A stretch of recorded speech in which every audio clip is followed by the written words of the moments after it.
Thank you very much. It's very good to be with you in Dublin, having arrived today. But for the slew of misinformation which we have unfortunately just been privy to, beginning, unfortunately, with the reason for the delay in this debate, because it is the case that the only pre-invited speaker who had been confirmed in advance to have been disinvited at the last moment and refused a platform was my partner on the opposition. But I'm nonetheless here to speak on behalf of both of us against the appalling misinformation that we have just heard. I will be addressing the motion in this debate, and I will be talking about how the West has really failed the Palestinians. I'm going to first talk about real oppression against the Palestinian people. I'm going to be talking about brainwashing, and I'm going to be talking third about unrealistic expectations. But before that, it bears marking that Emily Hand's 9th birthday will be celebrated, or not, tomorrow with her in captivity after her vicious abduction by Hamas terrorists. She is an Irish citizen. I'm sure you are all familiar with her name and her story. You are also probably also familiar with the bizarre sequence of events that saw her father celebrating at the news of her death. She was presumed dead in the 7th of October attacks, the atrocities that were committed by Hamas and other Palestinian terrorist organisations who crossed over into the border and infiltrated into Israeli civilian communities. When he was presented with that news, he celebrated because he knew what befalls those who are in captivity, what befalls young girls and women, especially in Hamas captivity. Her 9th birthday tomorrow. How could anyone do this to the Palestinian people, is what we heard already this evening. How could anyone do this to the Palestinian and the Israeli people, those in captivity and the Hamas, and those Palestinians who have been in captivity since Hamas's violent takeover of the Gaza Strip in 2006. They won an election in 2005, but since 2006, when in that violent coup they threw their opposition Fatah members off of the roofs of buildings, they have controlled Gaza absolutely, viciously, torturing their own people, not to mention the atrocities that were committed on the 7th of October, and I must have missed reference to that in the speech that we heard previously. What we did hear was a plethora of misrepresentations about apartheid. Well, anyone who has visited Israel will know the utter nonsense that was just put forward to you. When I worked in the Supreme Court in Jerusalem, I worked under an Arab justice. There are currently Arab members of parliament sitting in Israel's Knesset. There are Arab doctors. There are Arab lawyers. There are Arab army officers who are, as we speak, defending the people of Israel against this heinous, barbaric terrorism, which is continuing as we speak, missiles falling onto Israeli civilian communities. They would, but for the Iron Dome defence system. They are in the Gaza Strip, rooting out Hamas terrorism and saving Palestinian civilians from that barbaric treatment, as we speak in Al-Shifa hospital. We heard about the March of Return, the suggestion that this was an unarmed attempt to break out. The March of Return was a precursor to what we saw on the 7th of October. It involved Palestinian terrorists shooting at Israeli soldiers across the border. It involved them seeking to break through that border fence, which they succeeded on destroying on the 7th of October, and we all know the results of that. Absolutely absurd to be talking about it in the context of unarmed activity or protest. But what we did here, in respect of these atrocities that were committed, this medieval barbarism, was a justification of it. if you can believe that, a rationalisation of it, an excuse, this idea that it was in resistance to something. I'll come on to what the Palestinian people are right to resist, and that is the brutal, authoritarian dictatorship that is Hamas. Perhaps most troubling from the speaker, we heard calls for the destruction of the State of Israel, the ethnic cleansing of Jews from land. And if that has a place in this illustrious debating chamber, it is a very sad day indeed. So let's talk about the real oppression, ladies and gentlemen. Those Palestinians that are suffering under Hamas, that are routinely tortured, Palestinians that I have spoken on behalf of at the UN Human Rights Council. And let's look at this motion. Why is it that the international community, the West in particular, has failed the people of Palestine? Because of their silence and their complicity. Where are the people speaking out for the way that the Palestinians have been treated in Jordan, in Syria, in Lebanon, in Gaza, in Egypt, and in the West Bank? Where are people standing up for real Palestinian rights? Because you can take it from me that the Israeli Arab community are the only free Arabs to live in the Middle East. That's why many of them are actually now defending their country, Israel. Order. Order. Order in the chamber. They recognise the real oppression that so many of their cousins are subjugated to by the Arab world. And they recognise the opportunities that they have to live with equal rights as Israeli citizens in the only democracy in the Middle East. The second reason that we need to hold the West accountable for the position, for their failure of the Palestinian people, comes down to brainwashing. What we saw on the 7th of October was shocking, but not surprising. 3,000 people do not wake up one morning and decide spontaneously that it is a good day to slaughter Jews. You do not create 3,000 people who are able to cut the stomach of a pregnant woman, extract the fetus before killing them both, to burn children, to rape and slaughter. Order. You do not create people who are capable of that. Order in the chamber. Overnight.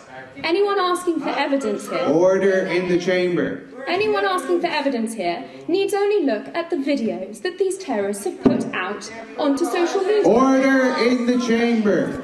Because these are the real war crimes, ladies and gentlemen. And the reason that they are beyond doubt, the reason that they have been so carefully documented, is because the terrorists have revelled in them, have shared the evidence of their barbarity and their atrocities with glee. That, ladies and gentlemen, can only be the result of 30 years of brainwashing in the UNRWA school system, ever since Oslo and the Palestinian Authority control over the education system.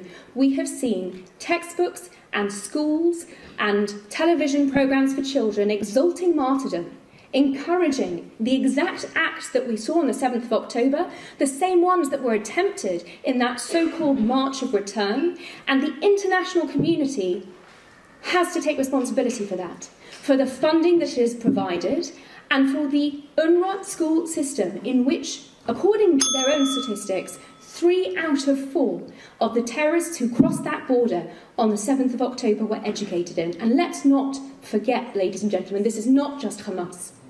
The people who crossed that border, including ordinary civilians, and it is thought that ordinary civilians are holding 60 hostages at present.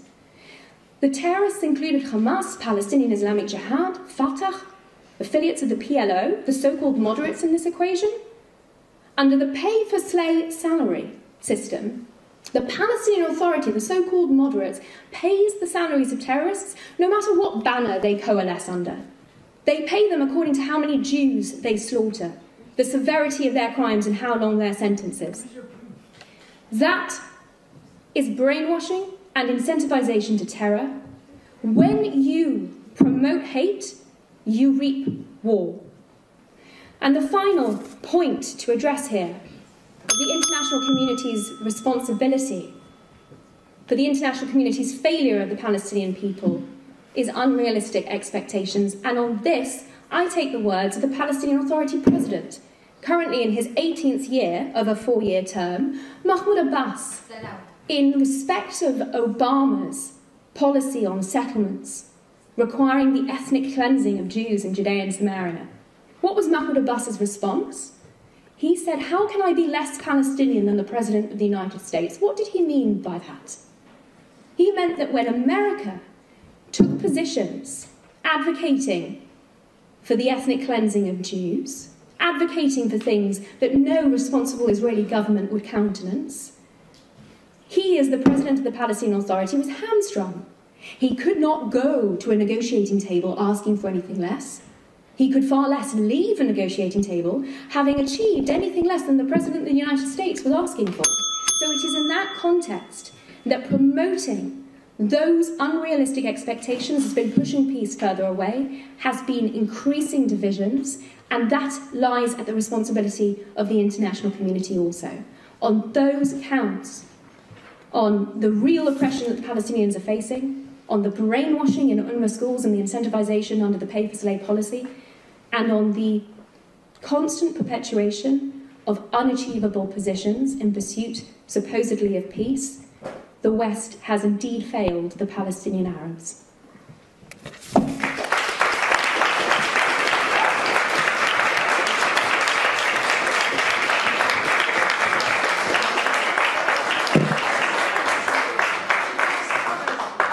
I'd like to thank our speakers for their speeches.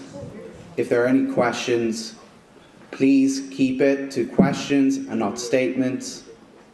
I'd like to ask you, whereabouts exactly will we find the evidence of what Israel is saying Hamas did? Because there's none on the internet. The videos produced by the IDF are very cringy Hollywood style. There's nothing there for anybody. They were verified.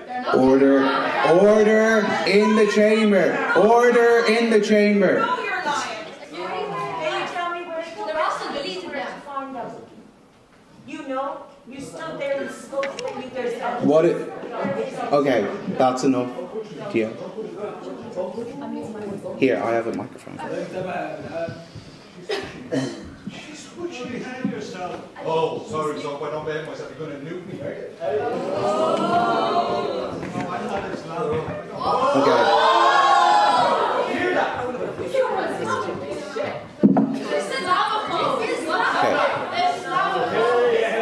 That's exactly what they want. Stop. Okay, we're going to wrap up this debate. Thank you very much for coming. Would you like to answer? I'm very happy to answer. So, apart from everything that I have unfortunately seen on social media and the testimonies of survivors, we also have 49 minutes of very strong material which has been shown to the international media, and reputable journalists have confirmed what they have seen. So, if you are not evidence from the Palestinians, okay. not So 49 minutes.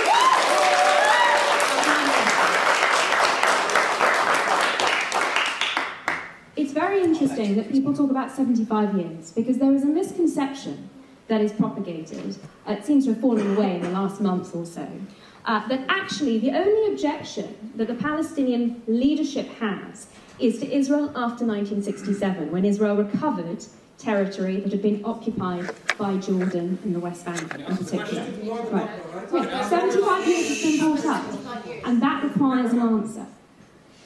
What it actually means, 75 years, is an objection to the state of Israel's very existence in any borders. Yes. That is something, yes, well, some of the members of the audience are agreeing with me. They're never... In Israel. That is something that is incredibly important to understand, because it has been consistently the position of the Palestinian Authority and the PLO before it, which of course was established in 1964. Before there was any concept of Israel recovering that territory that had been seized from it as a fledgling state after it declared independence, in its war of independence by Jordan. So it's very, very telling, and I encourage anyone here who actually has an open mind to look into these issues and believe the words of the people who are advocating for Israel's destructions. That includes the Hamas leadership, who have said that they intend to commit 7th of October over and over and over again. That is not an act of any resistance. They have an autonomy and complete self-rule in the Gaza Strip.